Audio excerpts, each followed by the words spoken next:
just as another example, we'll go ahead and display a heading, H1. There are a few different pre-selection of headings that you can choose, such as H1, H2, H3, and so on. I believe it goes to H6, but whatever you type inside of a heading, it's displayed on its own line. And H1 is the biggest, H3 is the smallest. If you save this and you refresh this web page, you notice that it's bigger and bolder, not so big and bold, and least big and bold of all, but still bigger than normal text that you would display on a web page. And if you wanted to display normal text on a web page, usually you would include it inside of a paragraph tag. This is a paragraph.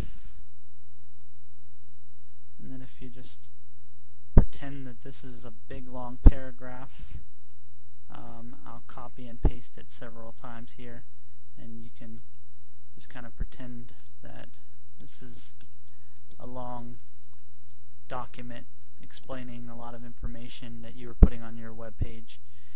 If we go and we refresh that, it's all on its own line basically. It would continue to the next line if it were longer, but it's not on the same line as this, even though we didn't include a line break. Normally, if you just included the text and you didn't include the paragraph tag, it would have displayed right after the H3. It would have gone on from test to this is a paragraph. The only kind of white space that is not ignored, when I say white space, I mean like if I do enter several times and my paragraph is far below my H3 tag, even though it's displayed that way on the document that I'm writing, it's not going to be displayed that way on the web page that I'm writing, because HTML will ignore white space. The only white space that's not ignored is a single space between words.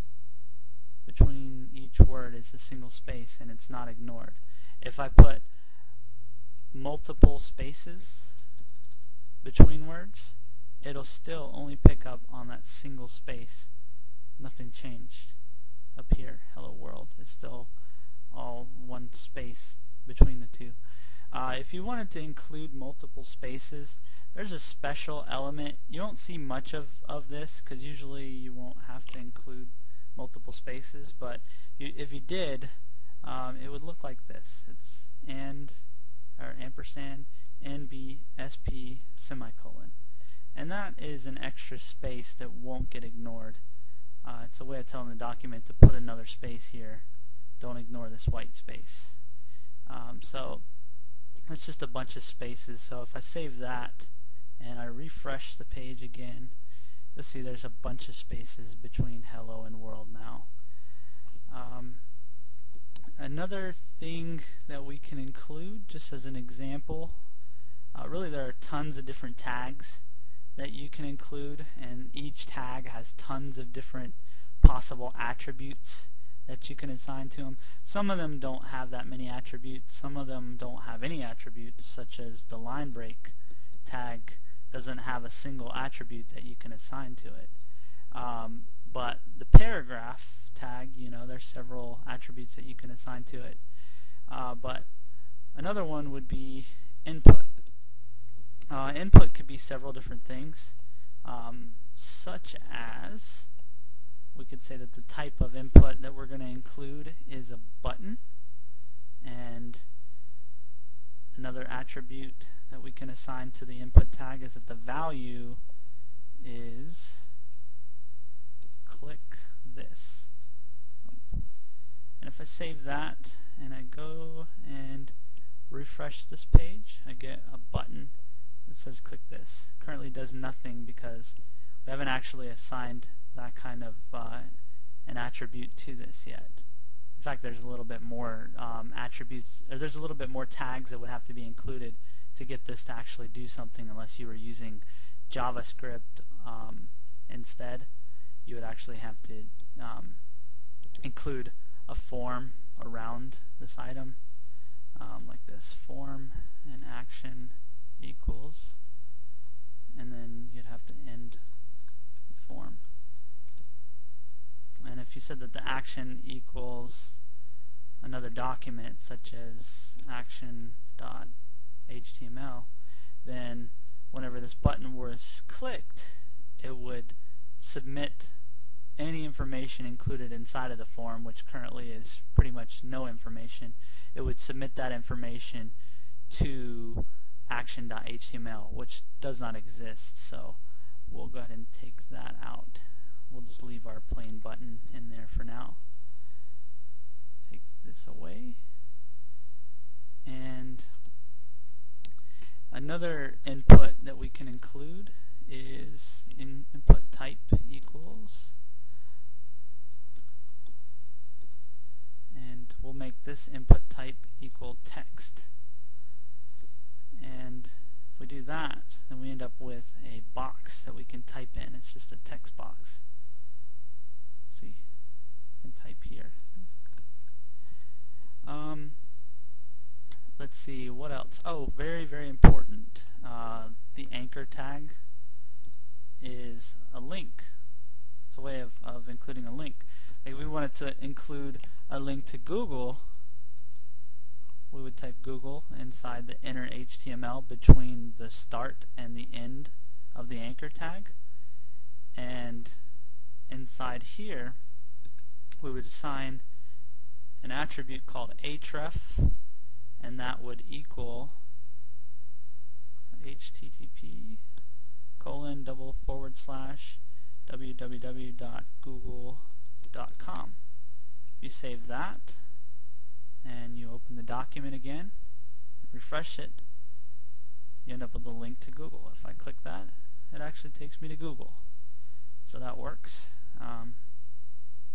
Now this looks very plain because it is. HTML on its own, it doesn't give you as much power as you see in common current day web pages. You won't see many pages nowadays that are developed just with HTML. It gives you a really good start, though. I mean, it's definitely your platform that you have to learn on. If you don't learn this first, then you don't really want to learn anything else after. You have to learn to do this. This is the easiest thing first, and then once you learn to crawl, then you can start to walk. And by walking, I mean using JavaScript and using CSS. CSS is a language that allows you to format things much easier. You know, you can include in any tag at all, any one of these tags, you can include like a class. And if you were to go into your CSS document, you can edit the formatting of this heading because it has a class of test.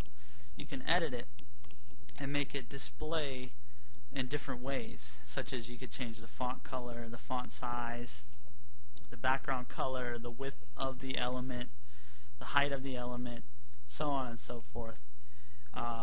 There's lots of power that comes with learning CSS and HTML together, and additionally there's lots of other power that comes with learning also JavaScript with your HTML as well. So I definitely don't recommend stopping with just HTML.